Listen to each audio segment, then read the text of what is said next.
պատերազմի եռագլուխ կուսակցությունը և նրանց պոչերը 2026 թվականի հունիսի 7-ի ընտրությունների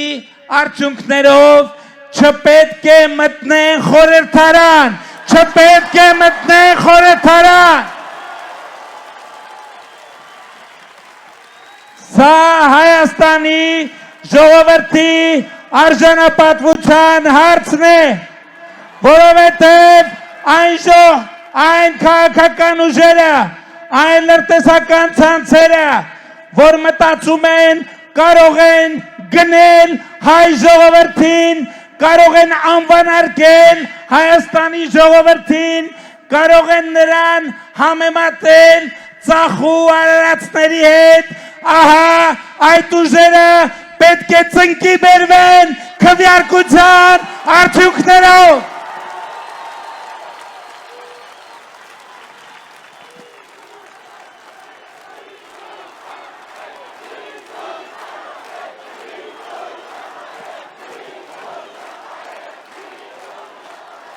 Ժողովուրդը հստակ ձևակերպել է իր ուղերձը, ընտրություններից անմիջապես հետո կարճ ժամանակում Ռոբերտ Քոչարյանը պետք է կալանավորվի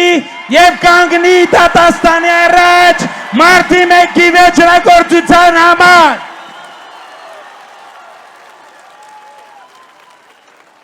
Մարտի 1-ի գործով մարդու իրավունքների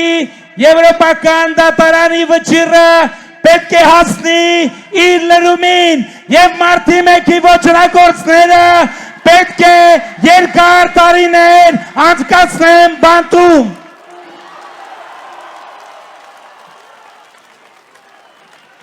Գլխավոր դատախազությունը Ռոբերտ Քոչարյանից և նրա ընտանիքից պահանջում է ավելի քան $200 միլիոն ապօրինի գույք դրամական միջոցներ, դատական համակարգը հնարավորինս կարճ ժամանակում այդ թալանածը պետք է վերադարձնի Հայաստանի Հանրապետության ժողովրդին և պետությանը։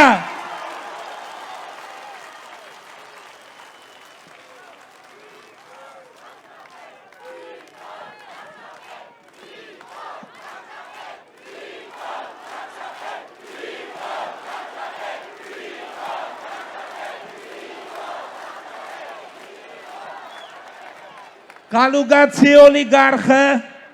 որ հանդես է գալիս իբրև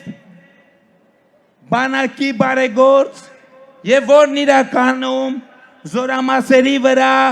ավել հոսանք գրելով թալանել է բանակը և իր տոհմի բոլոր հարուզավակներին փախցրել բանակից, պետք է ենթարկվի խստագույն պատասխանատվության։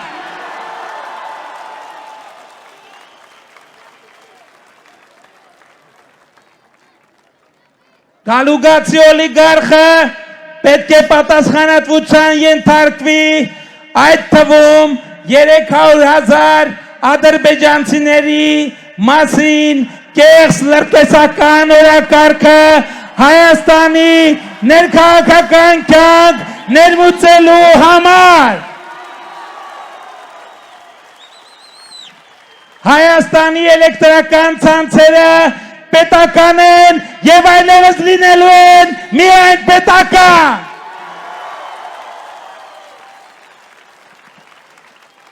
Գլխավոր դատախազությունը ԲԿ ղեկավար Գագիկ Ծառուկյանից ապօրինի գույքի համակարգով պահանջում է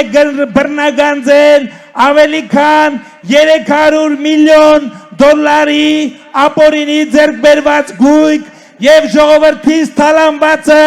դատական համակարգը օրար առաջ պետք է վերադարձնի պետությանը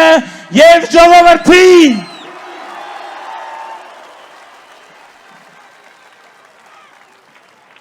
Ծառուկյանը և նրա սանձարձակ համախոհները և զավակը պետք է ենթարկվեն քրեական պատասխանատվության իրենց հանցագործությունների համար։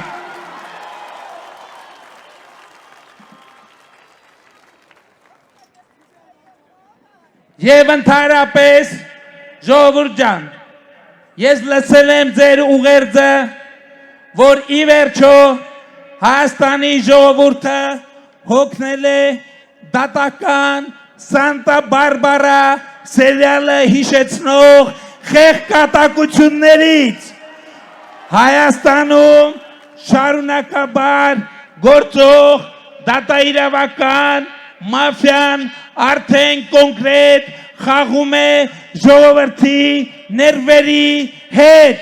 եւ ես առերեսվում եմ այս փաստի հետ։ Ես հասկանում եմ դուք կասեք եւ ես հասկանում եմ իշխանությունների բաժանման սկզբունքը եւ դրա կարեւորությունը։ Ես կարեւորում եմ անկախ դատական համակարգի գոյությունը, բայց ակնհայտ է, որ Հայաստանի Հանրապետությունում ցավոք դեռևս չի հաջողվել այնպես անել, որ արդարադատությունը տեսանելի, հասկանալի եւ ընդունելի լինի ժողովրդին։ Ես հասկանում եմ դուք կարող եք ասել, որ ես արդեն 8 տարի վարչապետ եմ, ինչու մինչև այժմ լուծված չէ այս խնդիրը։ Ես հստակ ասում եմ դրա համար առանցքային պատճառներից մեկը Հայաստանում ժողովրդի կողմից չընդունված սահմանադրությունն է, որը առաջին հերթին մի քանի պատճանի տակ բոլոր հնարավոր ձևերով պաշտպանության տակ է առնում սովորական, քաղաքացիական, օլիգարխիական եւ դատական մաֆիաները։ Ժողովուրդ ջան, ես էլի ասում եմ, այս հրապարակից ես 2018 թվականի մայիսի 8-ին մտել եմ այն աշխատասենյակ եւ մայիսի 9-ից մինչև օրս ամեն օր առանց մի միլիմետր նահանջելու անցնելով դժոխքի, կովիդի, պատերազմի միջով ամեն օր ես կռիվ եմ տվել պայմանական ասած, չնայած ոչ այնքան պայմանական, Հայաստանը տասնամյակներով համակած 23 գլխանի մաֆիայի հետ։